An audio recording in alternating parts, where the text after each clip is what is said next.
26শে March মহান স্বাধীনতা দিবসে জাকের পার্টির চেয়ারম্যানের বাণী প্রচারণা তুঙ্গে।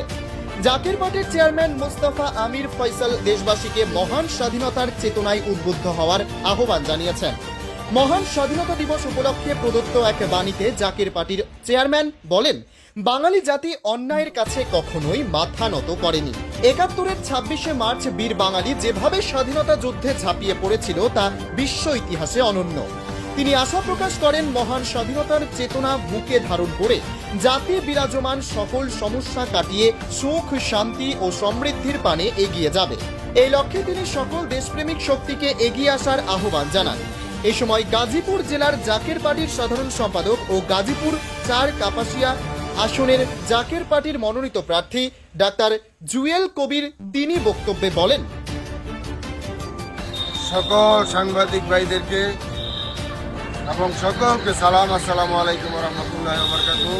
অন্যান্য ধর্মাবলী যারা আছেন সকলকে আন্তরিক মুবারকবাদ।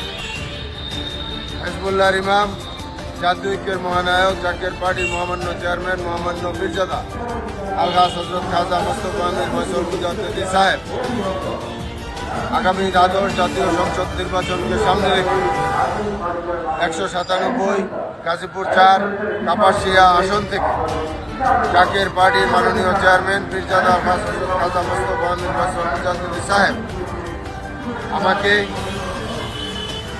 জাকের পার্টি থেকে মনোনয়ন দিয়েছেন গোলাপ ফুল প্রতীক নিয়ে। তাই আমি গাজীপুর ৪ কাপাসিয়া আসনে একটি আদর্শ ভিত্তিক দল, জাকের পার্টি স্বাধীনতার সপক্ষের দল, জাকের পার্টি স্বাধীনতা সার্বভৌমত্বকে বুকের তাজা রক্ত দিয়ে রক্ষা করবে। জাকের পার্টির কাজই হচ্ছে মানুষকে আদর্শের পথে নিয়ে আসা। জাকের পার্টি হচ্ছে স্রষ্টা স্মরণকারীদের দল।